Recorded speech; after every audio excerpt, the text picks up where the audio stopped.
Este es un material que pertenece a Ministerios Ebenezer Guatemala. Se prohíbe su reproducción total o parcial. Revista Rema.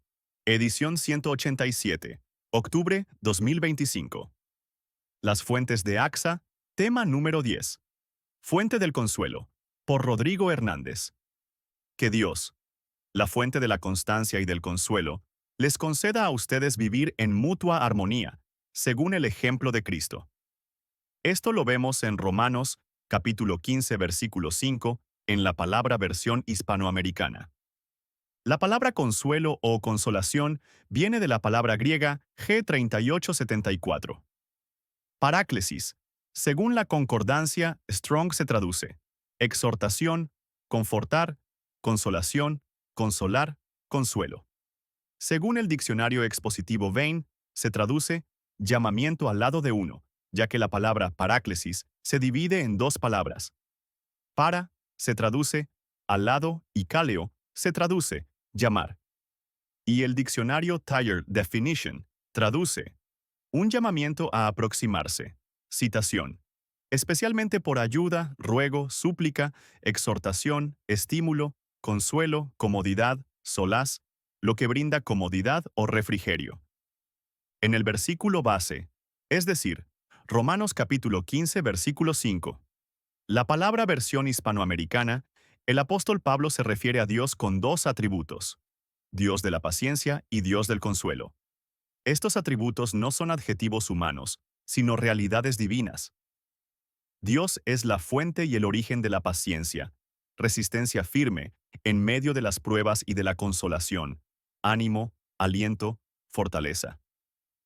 Con ello subraya que la capacidad de perseverar y la esperanza no vienen del esfuerzo humano, sino de la gracia de Dios.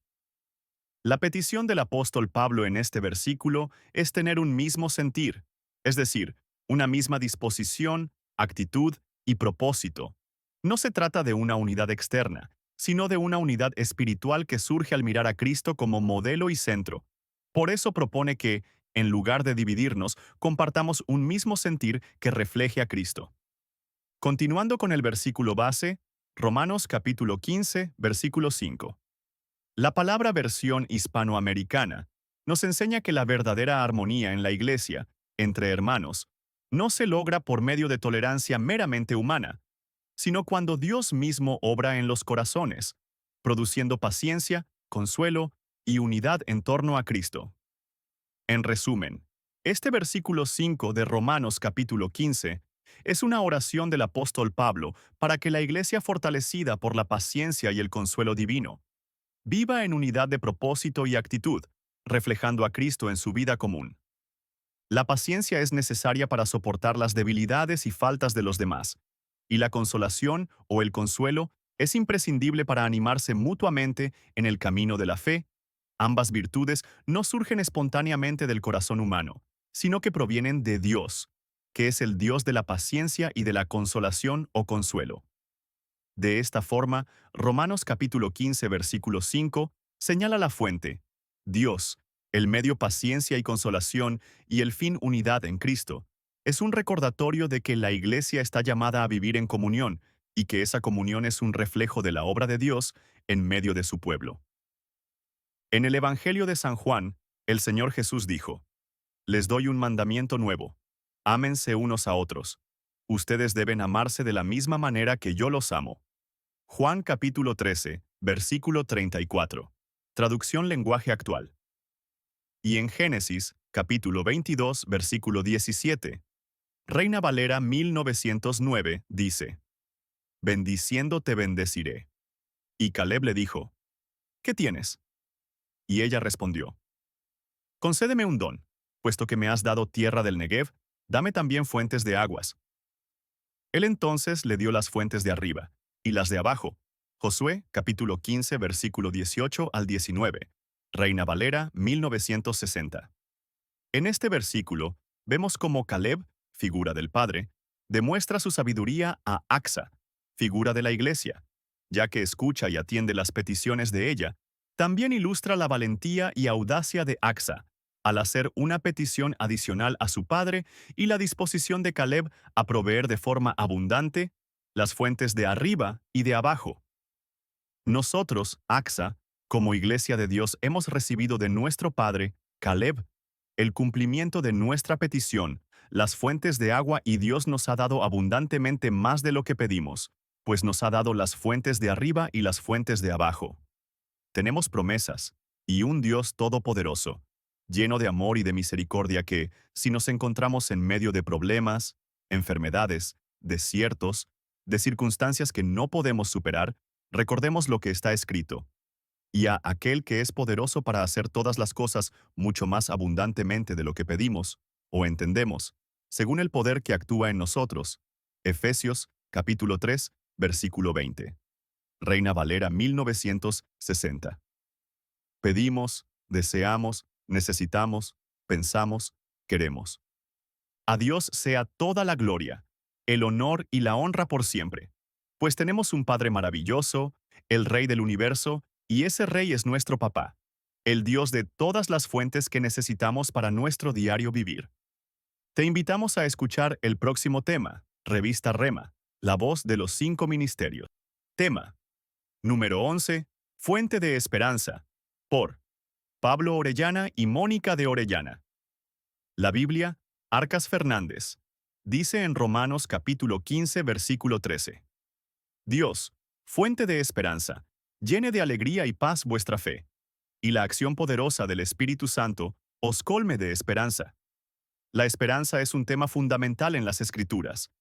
En la versión Arcas Fernández y traducción Kadosh Internacional, Dios es presentado como la fuente suprema de esperanza para su pueblo, a través de relatos, promesas y profecías en el Antiguo y Nuevo Testamento. Se revela un Dios que sostiene, consuela y guía a sus hijos, incluso en las circunstancias más difíciles. La palabra esperanza viene del G1680 elpis, de la raíz primaria elpo. Según la concordancia Strong se traduce: esperar con anhelo, por lo general con placer; expectación, abstracta o concretamente; o confianza, esperanza, esperar. El apóstol Pablo se dirige a la comunidad cristiana deseando que experimenten una esperanza abundante, no basada en circunstancias humanas, sino en la acción divina. Dios es llamado el Dios de la esperanza, revelando su naturaleza y propósito. Infundir confianza y optimismo genuino en quienes creen en Él. En el Antiguo Testamento, la esperanza está profundamente entrelazada con la confianza en las promesas de Dios.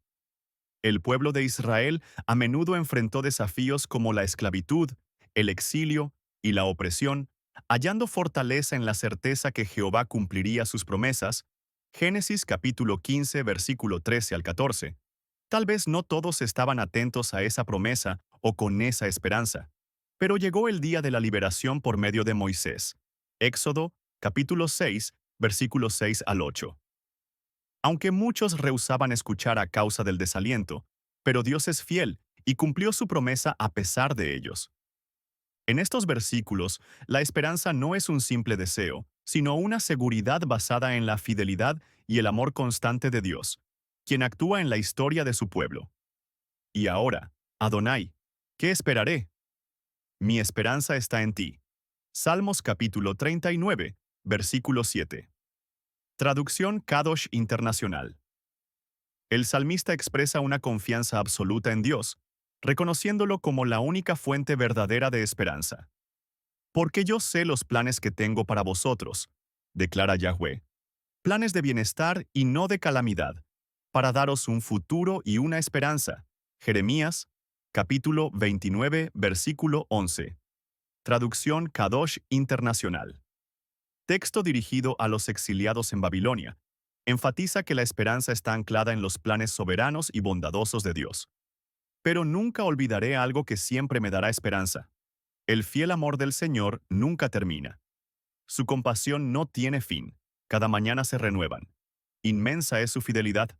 Mi alma dice: el Señor es todo lo que tengo y necesito. Por eso siempre tendré esperanza en Él. Lamentaciones. Capítulo 3, versículo 21 al 24. Palabra de Dios para todos. En medio de la aflicción, el profeta encuentra esperanza en Dios. El Nuevo Testamento amplía y profundiza el concepto de esperanza, centrándolo en la persona y obra de Jesucristo. La resurrección y la promesa de vida eterna son el fundamento de una esperanza viva y transformadora. Pablo identifica a Dios explícitamente como el Dios fuente de esperanza, mostrando que la esperanza fluye de una relación viva con Él. Romanos capítulo 15, versículo 13, Arcas Fernández. Bendito sea el Dios y Padre de nuestro Señor Jesucristo, quien, según su gran misericordia, nos ha hecho nacer de nuevo a una esperanza viva, mediante la resurrección de Jesucristo de entre los muertos. Primera de Pedro capítulo 1, versículo 3, Biblia de las Américas. La esperanza cristiana se fundamenta en la resurrección, asegurando un futuro glorioso. Para que tengamos un fortísimo consuelo, los que hemos echado mano de la esperanza puesta delante de nosotros, la cual tenemos como ancla del alma, segura y firme.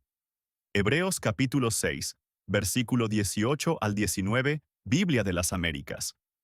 La esperanza en Dios es un ancla firme y segura que nos sostiene en medio de las tormentas de la vida. La esperanza revelada en el Antiguo Testamento encuentra su cumplimiento en el Nuevo Testamento. Por ejemplo, las promesas hechas a Abraham, Moisés y David apuntan hacia la redención final en el Mesías. Jeremías capítulo 31, versículo 31 al 34, habla de un nuevo pacto en Jesucristo, quien ofrece esperanza a Israel y a todas las naciones. El apóstol Pablo cita el Antiguo Testamento. Porque en ti esperarán las naciones. Romanos capítulo 15, versículo 12, e Isaías capítulo 11, versículo 10. Estos versículos presentan una esperanza fundada en el carácter y las promesas de Dios, realizada plenamente en Cristo. Dios se revela como la fuente inagotable de esperanza desde los patriarcas hasta los apóstoles. La esperanza en Dios es el motor que impulsa la fe, la perseverancia y el amor. Esta esperanza no decepciona porque está basada en la fidelidad de aquel que prometió y cumple. En tiempos de incertidumbre, la invitación bíblica sigue vigente. Pon tu esperanza en Yahweh. Sí, pon tu esperanza en Yahweh. Salmos capítulo 27, versículo 14. Traducción Kadosh Internacional. La esperanza en Cristo es lo que nos debe mantener con expectativa que Él pronto volverá. Primera de Tesalonicenses capítulo 4, versículo 13 al 17. También debemos comprender que no debemos desfallecer ante la adversidad, porque eso produce paciencia, y la paciencia carácter aprobado, y todo eso produce esperanza. Y esa esperanza no desilusiona. Romanos capítulo 5, versículo 4 al 5. Y todo es posible porque Cristo en vosotros, la esperanza de la gloria. Colosenses capítulo 1, versículo 27 al 28. Maranata. Te invitamos a escuchar el próximo tema, Revista Rema, la voz de los 5 ministerios. Tema número 12, Fuente de nuestro poder. Por Sammy Pérez y Jamie Aguare. Segunda de Corintios, capítulo 3, versículo 5 de la Nueva Biblia al Día dice: No porque creamos que por nosotros mismos podemos hacer las cosas. Dios es la fuente de nuestro poder. Al hablar de poder, cada persona tiene diferentes conceptos. Por ejemplo, para el mundo, un líder político o religioso es considerado alguien poderoso. Pero, ¿qué es el poder? Esta es una pregunta que no debe responderse con base en conceptos propios ni en lo que plantea el mundo, sino en lo que está escrito en la Biblia. En esta oportunidad, vemos que el Padre, el Hijo y el Espíritu Santo son la fuente del poder que recibimos. El Señor Jesús les da poder a sus discípulos. Mateo capítulo 10, versículo 1. Al escoger a sus 12 discípulos, una de las primeras cosas que les imparte el Señor es poder. Esta palabra, poder, proviene del griego G 1849 exousia, y se traduce como autoridad, capacidad, fuerza. Este poder les dio la autoridad sobre espíritus inmundos para expulsarlos, pero también la capacidad, dada por Dios, para sanar toda enfermedad y dolencia. Esto nos enseña que el poder de Dios no es para satisfacer nuestras propias necesidades, sino para servir y ayudar a los que están siendo azotados por una enfermedad o siendo esclavizados por las tinieblas. Ser investidos con poder de lo alto. Lucas, capítulo 24, versículo 49. Al resucitar, el Señor se aparece a sus discípulos y les ordena que permanezcan en Jerusalén hasta que sean investidos con poder de lo alto. Este poder lo iban a recibir cuando viniera sobre ellos la promesa del Padre. La palabra poder viene del griego G1411 dunamis y se traduce como fuerza, poder milagroso, capacidad, habilidad. Y la palabra investidos viene del griego G1746 enduo, que se traduce como revestir. Esta palabra, revestir, se utiliza cuando nuestro cuerpo será vestido de incorrupción e inmortalidad, como podemos ver en 1 de Corintios capítulo 15, versículos 53 al 54. Estamos siendo revestidos de poder. Quiere decir que el poder dunamis es el que nos ayudará en su momento a ser revestidos de incorrupción e inmortalidad.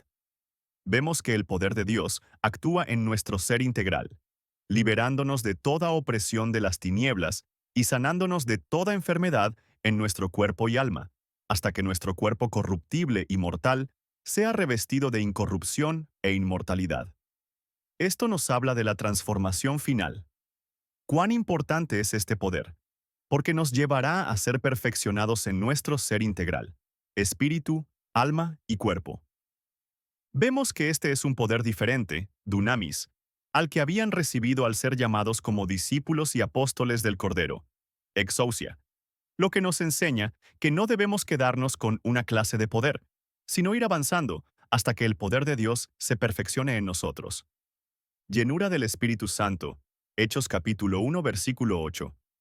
Al ser bautizados con el Espíritu Santo, recibimos el poder dunamis, y hemos aprendido que no debemos quedarnos solo con el bautismo, sino que debemos buscar constantemente ser llenos del Espíritu Santo. Esa llenura nos ayudará a ser testigos, y esta palabra testigo viene del griego G3144 martu, que se traduce mártir, es decir, uno que da testimonio mediante su muerte. Por lo general, al hablar de mártir se relaciona únicamente a un cristiano que muere por causa del Evangelio, lo cual es válido. Pero mártir también es aquel cristiano que, a la manera del apóstol Pablo, muere todos los días. Es decir, que al ser lleno del Espíritu Santo tendrá la capacidad, el poder y la autoridad para sojuzgar los deseos y las pasiones de la carne, morir a esa vieja naturaleza y ser revestido de ese nuevo hombre en Cristo Jesús. Dunamis también se traduce como poder en acción, por ejemplo, cuando se pone en acción para ejecutar milagros. Es decir, que este poder entra en acción cuando recibimos los dones del Espíritu Santo.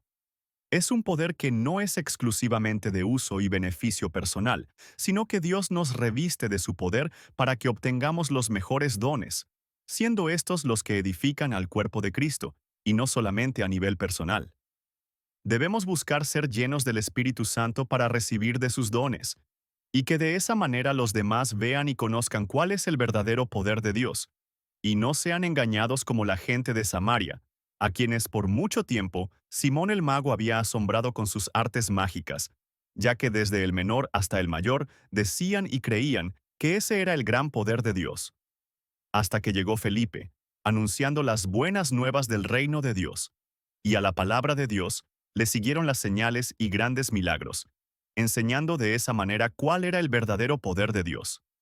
Como consecuencia, los que creyeron también recibieron al Espíritu Santo. El poder dunamis se perfecciona en nuestra debilidad, como podemos ver en 2 de Corintios, capítulo 12, versículo 9 al 10.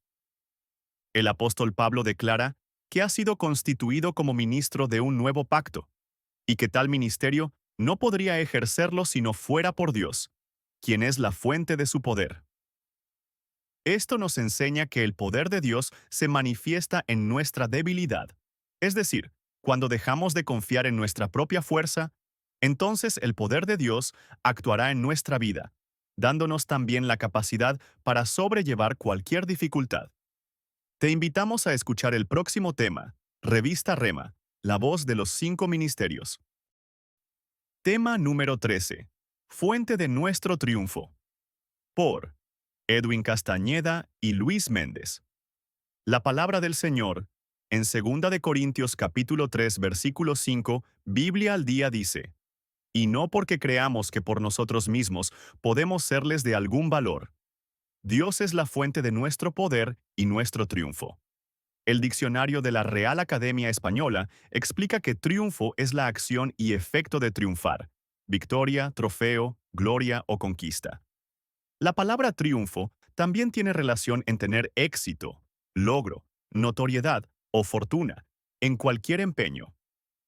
Hoy en día existen congregaciones que enseñan que la vida de un creyente está ligada únicamente al sufrimiento, la escasez y la humillación, dejando por un lado que en Cristo podemos tener una vida llena de éxitos y triunfos. En Primera de Pedro capítulo 4 versículo 13, nos muestra que debemos ser copartícipes de los padecimientos de Cristo diciendo, antes bien, en la medida en que compartís los padecimientos de Cristo, regocijaos, para que también en la revelación de su gloria os regocijéis con gran alegría. No es correcto tomar como base solo los padecimientos para una vida en Cristo, dice en Filipenses, capítulo 4, versículo 4. Regocijaos en el Señor siempre. Otra vez lo diré, regocijaos. La suma de ambos versículos nos marca un equilibrio, es decir, padecimientos y alegrías. Esto último no es algo contrario a las enseñanzas bíblicas. Un triunfo produce alegría, regocijo y puede tener varias formas de materializarse. Existe un triunfo que viene producto del cumplimiento del plan de Dios en nuestra vida. He peleado la buena batalla, he terminado la carrera, he guardado la fe. En el futuro me está reservada la corona de justicia que el Señor, el juez justo, me entregará en aquel día. Segunda de Timoteo capítulo 4 versículos 7 al 8. El apóstol Pablo deja testimonio de que triunfó en su cometido acá en la tierra. Confirma que concluyó la carrera, guardando la fe y obteniendo el premio por ello, que es la corona de justicia. De seguro para el apóstol era una enorme felicidad poder compartir esto. Él conocía de los muchos peligros que conlleva nuestro caminar como creyentes. De hecho, él mismo escribe que siendo heraldo, no quería terminar descalificado. Primera de Corintios capítulo 9 al 27. Ese triunfo llega con el previo conocimiento de que su partida estaba próxima. Ahora, para poder obtener este triunfo, es necesario primero conocer cuál es la voluntad de Dios para nuestra vida en la tierra. Es lo que podríamos llamar propósito. Una vez conocido ello, debemos atender firmemente la voluntad de Dios y avanzar en cumplirlo. Nosotros podemos obtener triunfos en los escenarios espirituales. Los 70 regresaron con gozo diciendo, Señor, hasta los demonios se nos sujetan en tu nombre. Lucas capítulo 10, versículo 17. Este versículo nos muestra que los discípulos enviados batallaron contra entes espirituales y vencieron, obtuvieron el triunfo y regresaron gozosos. Hay creyentes que ante este tema tienen miedo. Prefieren solicitar que alguien de la iglesia pelee esa batalla por ellos y evitan participar del triunfo, por miedo. Hay promesa de que en el nombre, que es sobre todo nombre, que es el de Jesucristo, podemos obtener ese triunfo. En mi nombre echarán fuera demonios, hablarán en nuevas lenguas. Mateo, capítulo 16, versículo 17. Dios nos puede dar triunfo en el ámbito laboral. Y el Señor estaba con José, que llegó a ser un hombre próspero, y estaba en la casa de su amo el egipcio. El Señor hacía prosperar en su mano todo lo que él hacía. Génesis, capítulo 39, versículo 2 al 3. Esta fuente es la que permite que una persona crezca en donde labora, que sea un punto de bendición visible, valorado y con desarrollo en su profesión. Acá se vuelve a confrontar que no está bien la enseñanza de que un creyente debe vivir en la pobreza, ya que, si en su trabajo tiene una alta remuneración, una posición relevante, no es sinónimo de que abandonó la fe. Al contrario, es una bendición que ha venido de parte del Señor. Esto no quiere decir que la remuneración económica sea la única forma de prosperidad. En el Señor hay un sinnúmero de prosperidades que están esperando por nosotros. Bienaventurado el varón que no anduvo en consejo de malos, ni estuvo en camino de pecadores, ni en silla de escarnecedores se ha sentado, sino que en la ley de Jehová está su delicia, y en su ley medita de día y de noche. Será como árbol plantado junto a corrientes de aguas, que da su fruto en su tiempo, y su hoja no cae. Y todo lo que hace, prosperará. Salmos, capítulo 1, versículo 1 al 3. Dios quiere que seas prosperado en todo. Eso incluye la prosperidad de tu alma. Tercera de Juan, capítulo 1, versículo 2. Y para esto último, es necesario que la palabra de Dios no se aparte de nuestra boca, meditando en todo tiempo en ella y poniéndola por obra, lo que nos conducirá al triunfo. Josué, capítulo 1, versículo 8. El Señor nos deja una promesa. Guarda los preceptos de Jehová tu Dios, andando en sus caminos, y observando sus estatutos y mandamientos, sus decretos y sus testimonios, para que prosperes en todo lo que hagas y en todo aquello que emprendas. Primer libro de Reyes capítulo 2, versículo 3. Si el triunfo no ha sido algo común en tu vida, hoy puedes acercarte confiadamente al trono de su gracia y pide por ello al Señor que con amor y misericordia, Él te contestará. Maranata. Te invitamos a escuchar el próximo tema, Revista Rema, la voz de los 5 ministerios. Tema número 14, Fuente de Amor, por Pablo Arana. Dice en Josué capítulo 15, versículo 19. Axa se acerca a su padre y le pide fuentes de aguas. Esa súplica no era simplemente terrenal, sino que refleja el anhelo de una iglesia que no busca cavarse sus propias cisternas, sino que anhela la fuente de aguas vivas que representa a nuestro Señor, como vemos en Jeremías, capítulo 2, versículo 13. El clamor de Axa nos muestra una actitud que se aferra a la fuente verdadera. El corazón sabio pide fuentes. El corazón necio cava sus propios huecos vacíos. Dentro de esas fuentes que Dios ofrece, se encuentra una esencial para el caminar cristiano, la fuente de amor. El apóstol Pablo nos revela en 2 de Corintios, capítulo 13, versículo 11, que Dios es fuente de amor y de paz. Y aunque ambas están entrelazadas, hoy nos concentraremos en la primera. El amor de Dios no es solo un atributo, es una fuente. Romanos capítulo 5, versículo 5 declara que este amor ha sido derramado en nuestros corazones por el Espíritu Santo. Es decir, no es un amor humano, ni emocional, ni circunstancial. Es un amor sobrenatural que brota desde lo eterno hacia lo interior, como un río que invade las grietas del alma para transformarla. Ahora bien, ¿cómo se accede a esta fuente?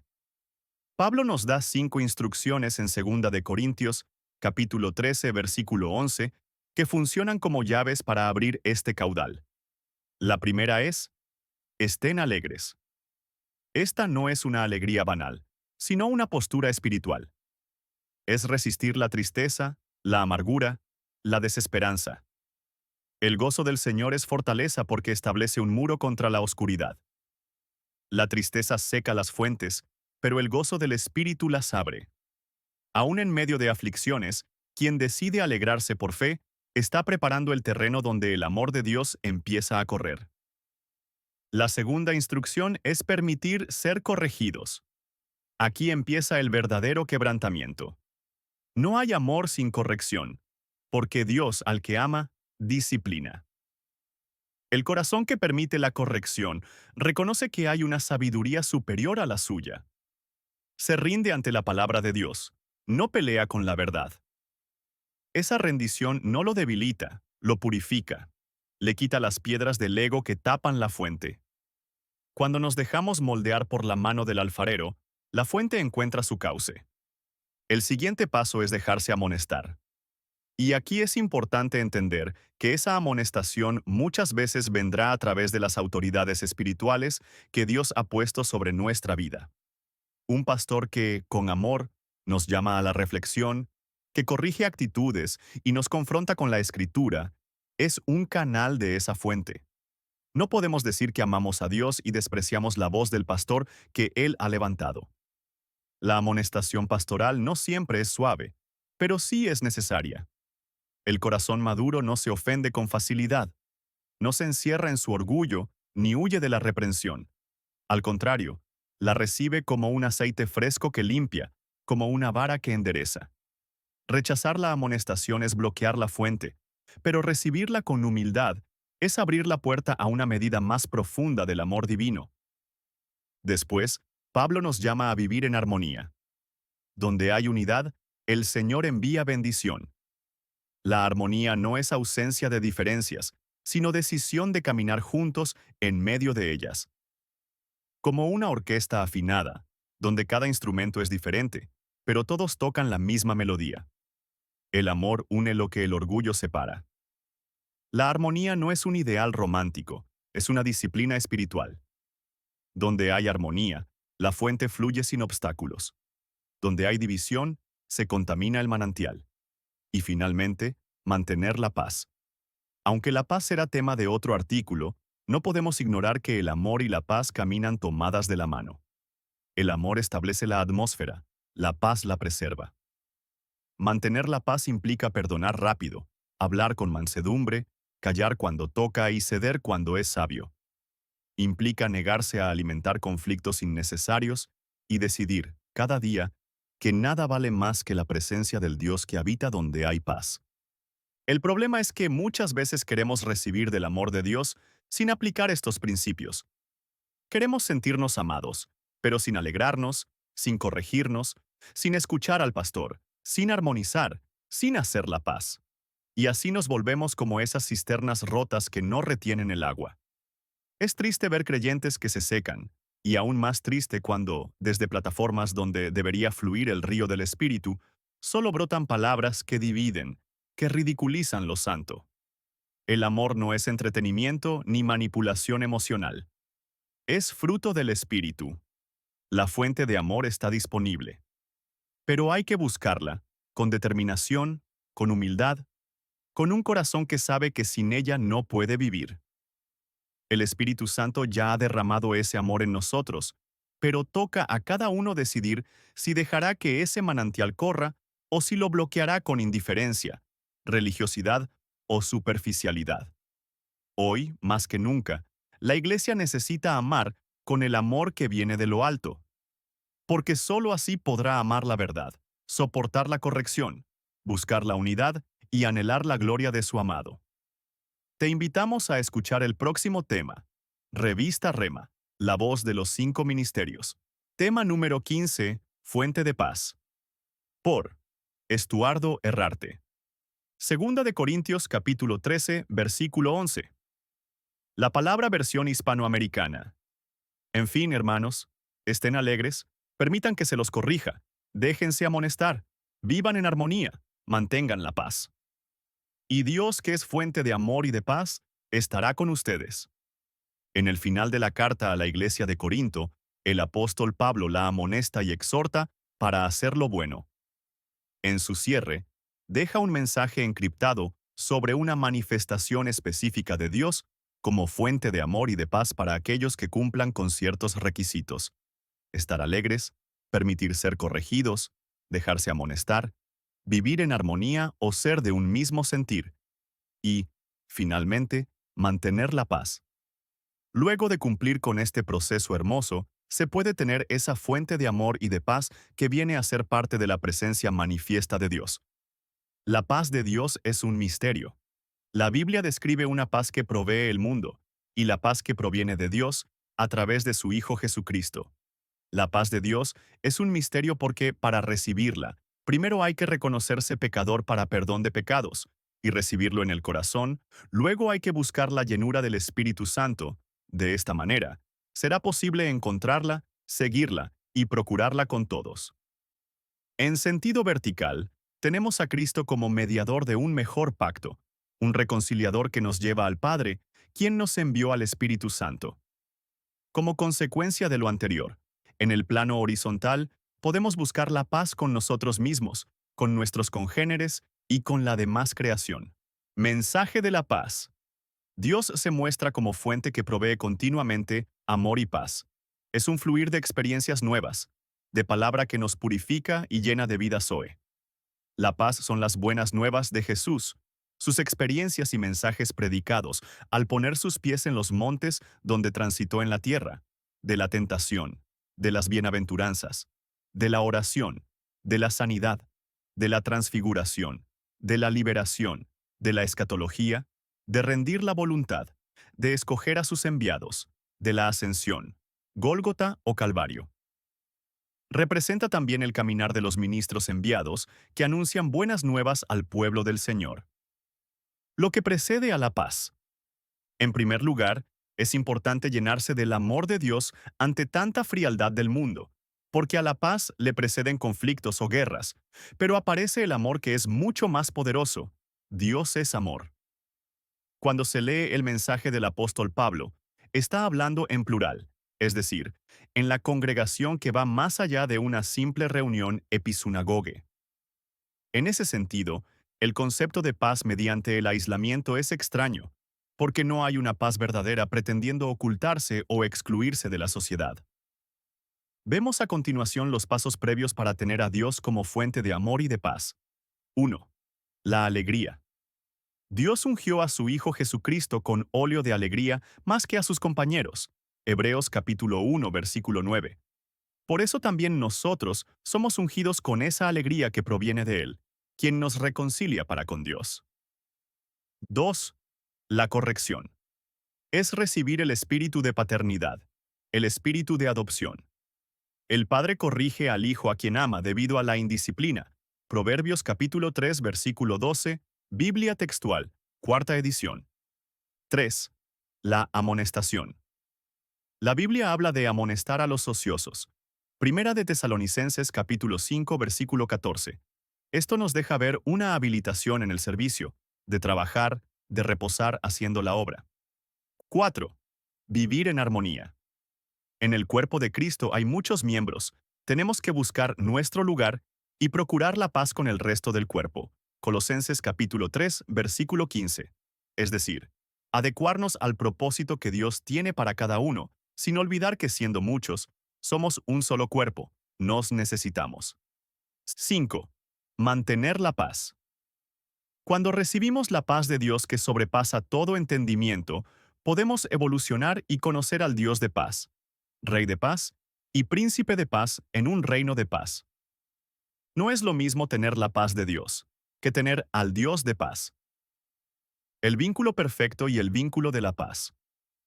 La palabra vínculo es la del griego G 4886 sundesmos. Según la concordancia, Strong se puede traducir como lazo conjunto, principio unificador, ligamento. Cuando entramos en el vínculo perfecto que es el amor, se habilita otro vínculo, el de la paz. El vínculo de la paz, Efesios capítulo 4 versículo 3, nos permite guardar la unidad del espíritu. La paz viene a ser el vínculo entre la justicia y el gozo, en el espíritu, como contenido del reino de Dios. Entonces no podemos hablar de paz sin la justificación por la fe de Jesucristo y sin el gozo que viene de la salvación. La paz que viene del Espíritu Santo. En la tercera parte de la bendición sacerdotal, Jehová alce sobre ti su rostro y ponga en ti paz. Números capítulo 6, versículo 26. Reina Valera 1960. La paz está representada por el Espíritu Santo, el abogado, Paracletos, enviado cuando Jesús ascendió. Cuando tenemos con nosotros la fuente del Dios de paz, tenemos la esperanza de ver su rostro.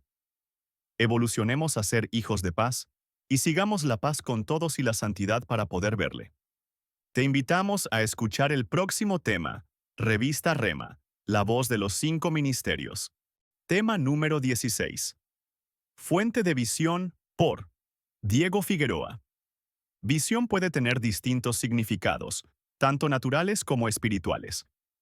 En el sentido físico, es la capacidad de ver con los ojos. En el ámbito interior, es la percepción de lo que uno ve en la mente o en el corazón, como una idea, un plan o un sueño. En el aspecto espiritual, especialmente en la Biblia, la visión se refiere a revelaciones sobrenaturales de Dios, como las que recibieron los profetas. Finalmente, en lo práctico, también se usa para describir el rumbo o propósito de una persona o de una organización. Veamos ahora el versículo base de este artículo, Efesios capítulo 1 versículo 18. En la versión Nuevo Testamento Puras Escrituras, dice, «Y cuando la fuente de visión de vuestros corazones esté así iluminado». Mateo capítulo 6, versículo 22 al 23, que ustedes vean qué es la esperanza de su llamada ¿Y qué son las riquezas del honor de su herencia? En los puros. De este pasaje, entendemos que nuestro corazón tiene una fuente de visión, es decir, un lugar de donde proviene la información que recibe. Jesús mismo explicó que esa fuente son los ojos. La lámpara del cuerpo es el ojo. Por eso, si tu ojo está sano, todo tu cuerpo estará lleno de luz. Pero si tu ojo está malo, todo tu cuerpo estará lleno de oscuridad. Así que, si la luz que hay en ti es oscuridad, ¿cuán grande será la oscuridad? Mateo capítulo 6, versículo 22 al 23. La fuente de visión puede ser limpia o sucia, tal como enseña Santiago capítulo 3, versículo 11 dice, que una fuente no puede dar agua dulce y amarga al mismo tiempo. Nuestros ojos ven lo bueno o lo malo, y este es un ejercicio tanto físico como espiritual que debemos practicar a lo largo de toda nuestra vida. La introspección necesaria es personal e intransferible. Nadie puede ver correcta o incorrectamente por nosotros, porque es una acción que termina en el corazón. Lo vemos en Marcos capítulo 7, versículo 21 al 23. Dicho de otro modo, los ojos ven y el corazón siente. A su vez, el corazón siente y los ojos ven. Si nuestros ojos están sanos, todo nuestro cuerpo y por ende nuestro corazón también lo estará. Para entenderlo mejor, pensemos en la visión perfecta, conocida por los oculistas como 20/20. Significa que la persona ve con claridad a la distancia considerada normal, sin necesidad de corrección. Esto repercute directamente en la vida motriz, mejora la coordinación ojo-mano, otorga mayor precisión en deportes y actividades físicas, facilita la orientación espacial al calcular distancias y movimientos, brinda seguridad al caminar o conducir. Además, reduce la fatiga visual, favorece el aprendizaje y la concentración, e impacta positivamente en la calidad de vida diaria. De igual forma, si nuestra fuente de visión funciona y ve correctamente, podemos alcanzar beneficios espirituales reflejados en los siguientes ejemplos. Juzgarnos a nosotros mismos y a los demás con juicio justo. No juzguéis por la apariencia, sino juzgad con juicio justo. Juan capítulo 7, versículo 24. No enfocarnos constantemente a los demás. ¿Por qué te fijas en lo malo que hacen otros y no te das cuenta de las muchas cosas malas que haces tú? Es como si te fijaras que en el ojo del otro hay una basurita y no te dieras cuenta de que en tu ojo hay una rama. Mateo capítulo 7, versículo 3. Traducción lenguaje actual. Esto lo entendemos así. La otra persona tiene solamente una pequeña paja porque primero aprendió a limpiarse a sí misma y no juzga, sin antes mirarse interiormente. No ser como los fariseos y maestros de la ley que no practicaban lo que enseñaban. De modo que haced y observad todo lo que os digan, pero no hagáis conforme a sus obras, porque ellos dicen y no hacen. Mateo capítulo 23, versículo 3, la Biblia de las Américas. Evitar ver con codicia lo que no corresponde. Pero yo os digo que todo el que mire a una mujer para codiciarla, ya cometió adulterio con ella en su corazón. Mateo capítulo 5, versículo 28. Hay que recordar que la visión espiritual guía al pueblo. Donde no hay visión, el pueblo se desenfrena, pero bienaventurado es el que guarda la ley. Proverbios capítulo 29, versículo 18. La Biblia de las Américas. En la Biblia encontramos muchas enseñanzas relacionadas con la visión. La manera en que vemos las situaciones de la vida cotidiana puede atraer resultados positivos o negativos a nuestra existencia. Nuestro Señor Jesucristo es el mayor ejemplo de esto. Durante sus días en la tierra, mantuvo la fuente de su visión llena de esperanza y fe, sin dejarse distraer de la meta que tenía clara delante de él: morir en la cruz por nuestros pecados. Por esta razón, permaneció sin pecado, y no permitió que las circunstancias que lo rodeaban diariamente, lo dice Hebreos capítulo 4 versículo 15, alteraran su forma de ver la vida. Una visión santa, pura, sin mancha y perfecta. Siempre tuvo sus ojos puestos en la meta que el Padre le había dado, y solamente así pudo mantenerse limpio. Por eso Jesús les decía: en verdad os digo, que el Hijo no puede hacer nada por su cuenta, sino lo que ve hacer al Padre. Porque todo lo que hace el Padre, eso también hace el Hijo de igual manera. Juan, capítulo 5, versículo 19. Te invitamos a escuchar el próximo tema. Revista Rema. La voz de los 5 ministerios.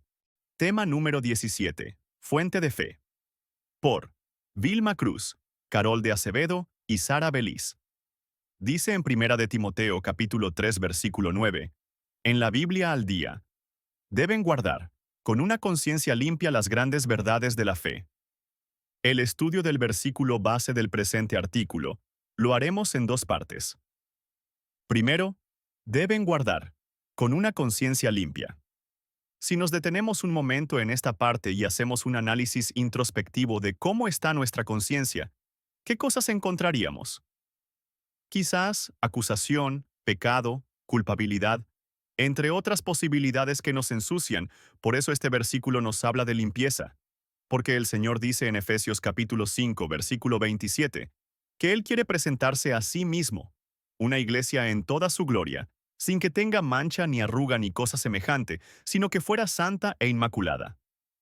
Por eso es importante la limpia conciencia, porque es el deseo de Dios para nosotros, y para ello, nos ha dejado su palabra que dice, os rociaré con agua pura, y quedaréis purificados. De todas vuestras impurezas, y de todas vuestras basuras os purificaré, y os daré un corazón nuevo, infundiré en vosotros un espíritu nuevo. Esto lo encontramos en Ezequiel capítulo 36, versículo 25 al 26. Biblia Jerusalén, segunda edición. La palabra agua que aparece en el versículo anterior es la misma que aparece en Efesios capítulo 5, versículo 25 al 26. Biblia Jerusalén, segunda edición. Cristo amó a la iglesia y se entregó a sí mismo por ella para santificarla, purificándola mediante el baño del agua con la palabra. Segundo, grandes verdades de la fe. La palabra fe, según la concordancia Strong, viene del G4102 pistis. Algunas de sus traducciones son convicción, compromiso, garantía y confianza. La Biblia dice en Hebreos capítulo 11 versículo 1. Es pues la fe la certeza de lo que se espera, la convicción de lo que no se ve. Nuestro primer paso de fe lo dimos cuando aceptamos a Jesús en nuestra vida. No sabíamos qué pasaría, pero de alguna manera estuvimos seguros de que con Cristo estaríamos bien. Pero la fe no solo es para salvación, también es un escudo, como podemos ver en Efesios capítulo 6, versículo 10 al 20, donde se describe la armadura del soldado de Cristo. El escudo de la fe no es cualquier cosa, porque se encarga de apagar los dardos encendidos del enemigo. Al hablar de dardos encendidos, puede referirse a la murmuración, el chisme o la mentira, porque dice la Biblia que el poder de la lengua es como un pequeño fuego que incendia grandes bosques. También puede referirse al sexo ilícito. ¿Tomará el hombre fuego en su seno sin que sus vestidos ardan? ¿Andará el hombre sobre brasas sin que sus pies se quemen? Así es el que se llega a la mujer de su prójimo. No quedará impune ninguno que la tocare. Dice en Proverbios capítulo 6, versículo 27 al 29. Esto significa que, aunque ya tengamos una conciencia limpia, el enemigo va a seguir lanzando lo que sea para hacernos caer, por lo que debemos seguir la siguiente instrucción. Hermanos míos, fortaleceos en el Señor y en el poder de su fuerza. Vestíos de toda la armadura de Dios, para que podáis estar firmes contra las acechanzas del diablo. Porque no tenemos lucha contra sangre y carne, sino contra principados, contra potestades, contra los gobernadores de las tinieblas de este siglo, contra huestes espirituales de maldad en las regiones celestes.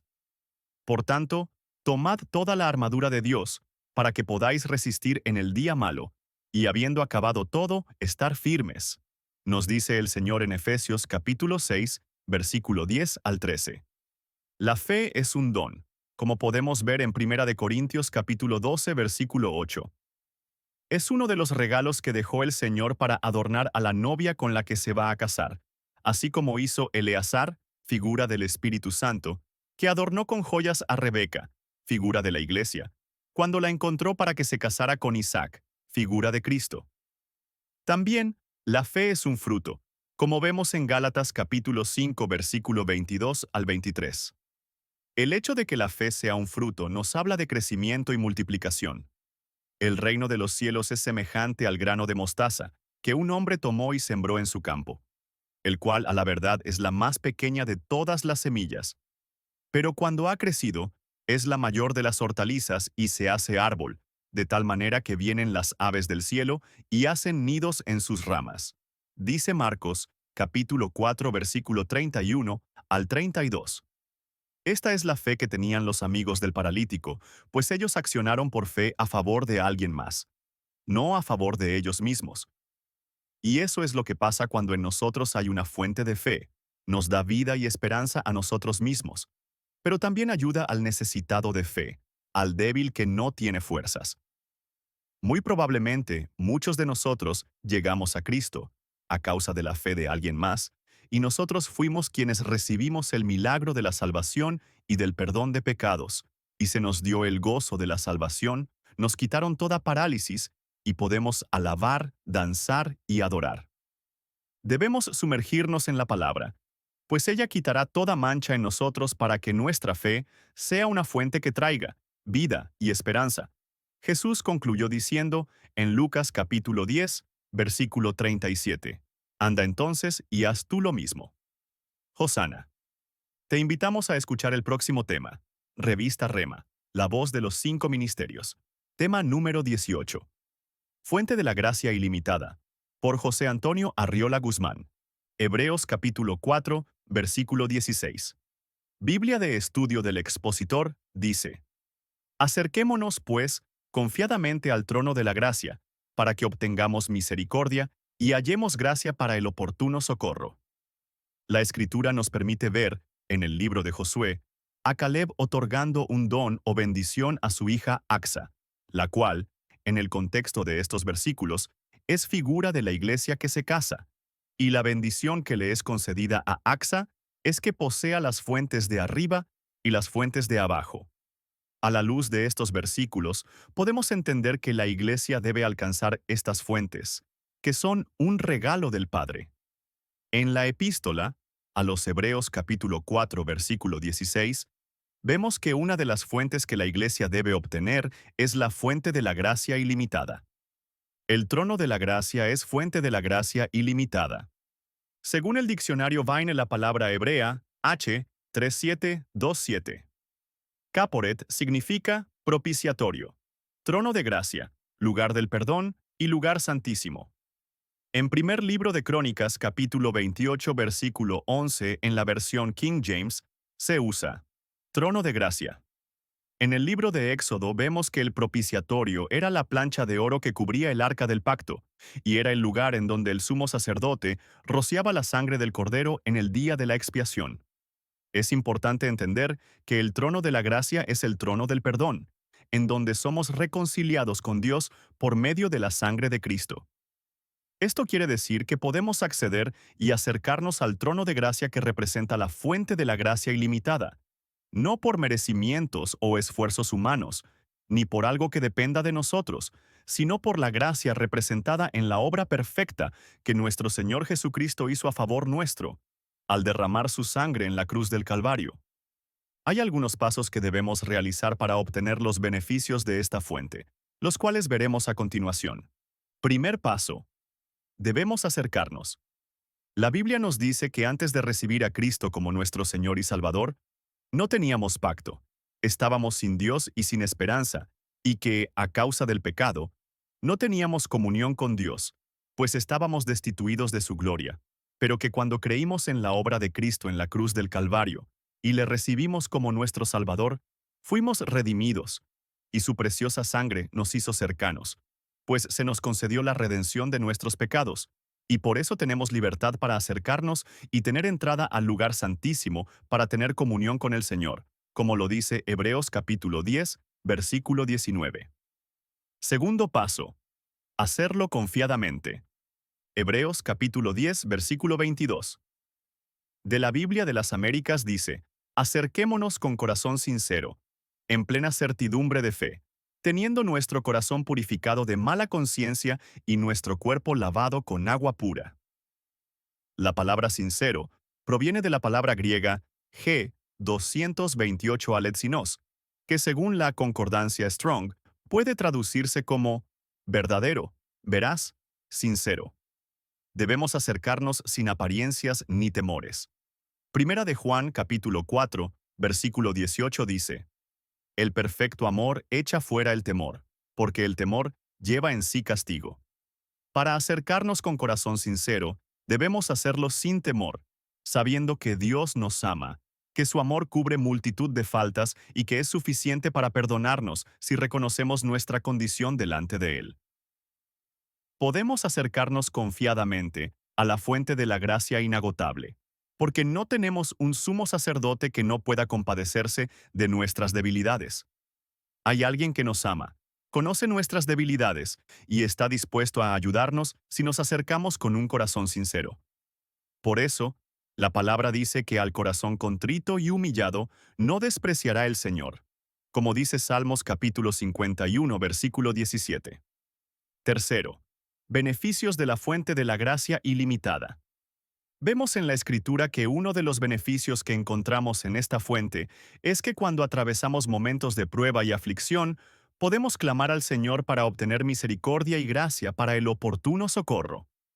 En la Biblia encontramos momentos en los cuales hubo sentencia de muerte en contra de siervos del Señor, y estos fueron librados porque Dios les hizo misericordia y los ayudó en el momento oportuno, como sucedió con Mardoqueo, quien fue librado de un enemigo poderoso como lo fue Amán, y Daniel junto a sus amigos, quienes fueron librados del decreto de muerte del rey, pues el Señor les reveló el sueño, por medio del cual fueron librados, y en lugar de muerte, trajo sobre ellos salvación y honra.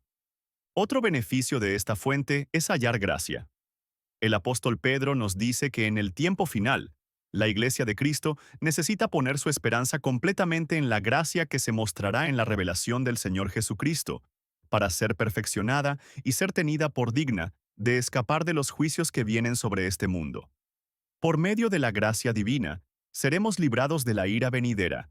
Te invitamos a escuchar el próximo tema, Revista Rema, la voz de los 5 ministerios. Este es un material que pertenece a Ministerios Ebenecer Guatemala. Se prohíbe su reproducción total o parcial.